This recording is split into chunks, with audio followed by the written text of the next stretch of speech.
Kegiatan artis merchandise tidak hanya dilakukan secara individu, namun juga sering diadakan secara komunal dan bahkan didukung oleh pihak luar. Seperti yang dilakukan oleh Uji Handoko, seniman yang akrab dipanggil Hahan ini melakukan kerjasama dengan Hurley, sebuah brand internasional yang menjadikan Hahan sebagai brand ambasador produknya.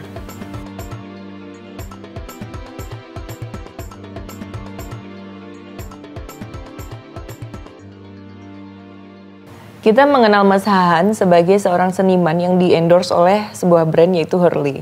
Itu bagaimana Mas prosesnya? Boleh diceritakan Mas? Awalnya karena Hurley itu punya 2 headquarter, dia buka yang kedua di Bali untuk Asia. Mereka memerlukan brand ambassador di situ gitu. Lalu mereka karena core mereka sebenarnya surfing, jadi mereka ada surfer itu ada Malone Geber, lalu musik itu ada Heru dari Sekidok dan Debut, lalu di visual art itu mereka memilih aku gitu.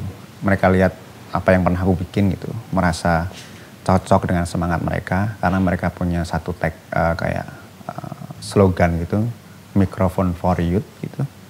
Jadi ini cocok banget nih gitu.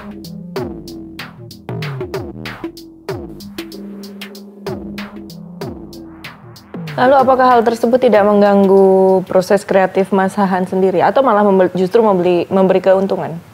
Sebenarnya kalau mengganggu enggak juga karena aku bikin apa aja mereka enggak memberi batasan gitu. Lalu ya jadinya malah memberi keuntungan ke aku. Ya ketika aku biasanya di art scene gitu, Hurley yang mempunyai core brand di surfing gitu dan skateboard gitu. Jadi memperluas audiensku gitu. Era globalisasi telah menciptakan standar artistik baru bagi masyarakat. Produsen berlomba-lomba membuat produknya sebagus mungkin untuk meraih perhatian konsumen. Seniman dianggap sebagai orang yang mampu mengusung standar artistik tertinggi, kemudian dilirik oleh brand-brand terkemuka untuk menjadi ikon di dalam produk-produknya.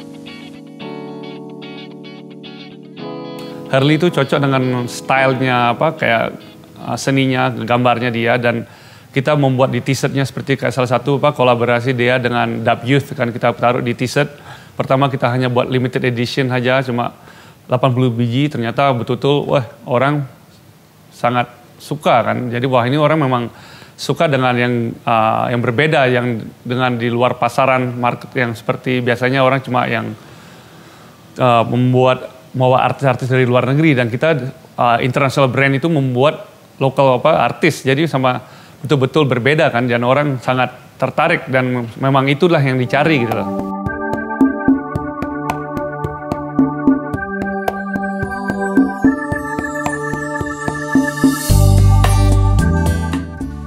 Tak hanya brand internasional, brand lokal pun juga melirik seniman untuk berkolaborasi di dalam produk-produknya.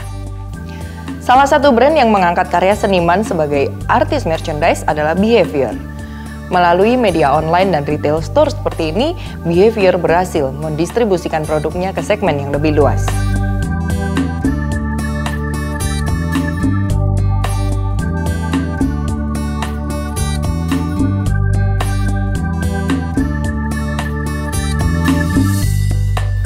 Mas Daniel, sebenarnya apa konsep dari Behavior?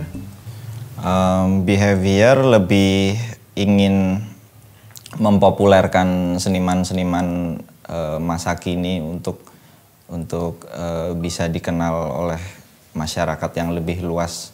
Apakah menurut Mas Daniel sampai saat ini seniman kita masih kurang dikenal? Iya, kurang dikenal karena kesenian di Indonesia ini masih dinikmati oleh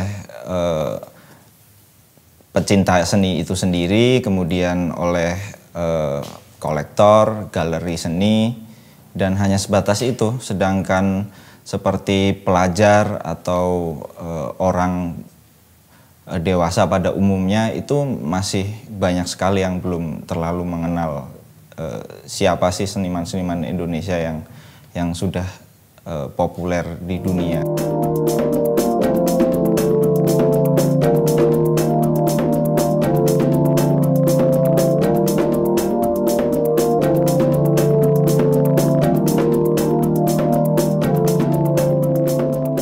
Terus kenapa Mas memilih distro sebagai tempat untuk menjual artis merchandise? Karena dari gagasan behavior sendiri kita ingin menyentuh masyarakat lebih luas. Jadi toko adalah salah satu hal yang paling beralasan dibanding kalau saya bawa lagi karya-karya mereka ini ke galeri, ke art event, itu sama saja saya balik lagi ke mereka lagi.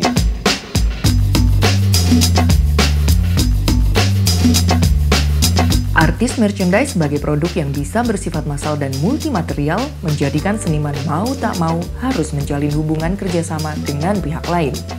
Ada bermacam cara distribusi yang bisa ditempuh, salah satunya dengan membuka lapak di event musik, seperti yang dilakukan oleh Irvin Domi dalam brandnya RKLB. Kedekatan dunia seni rupa dengan musik memberi ide bagi brand ini untuk menyatukannya dalam artis merchandise. Awalnya aku kenapa membuat sebuah label yang memang memfokuskan ke artis merchandise itu berawal dari kebetulan aku juga kuliah di ISI, mengambil grafis. Terus dari situ aku mempunyai inisiatif bahwa kayaknya sangat menarik ketika mempunyai teman yang satu institusi dan juga dia juga berkarya nggak hanya di seni rupa, ternyata dia juga berkarya dalam dunia musik. Dia membuat band, dia membuat sebuah rilisan. Dari situ aku mencoba untuk kenapa nggak kita arsipkan atau kita buat sebuah label yang memang fokus di artis merchandise.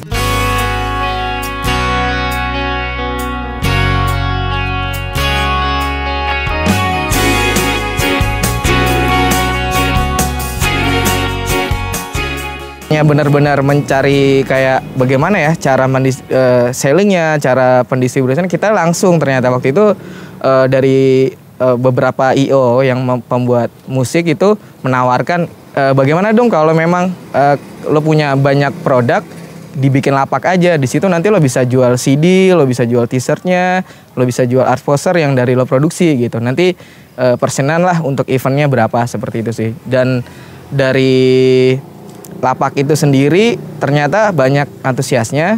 Terus aku mencoba untuk beralih ke dunia website.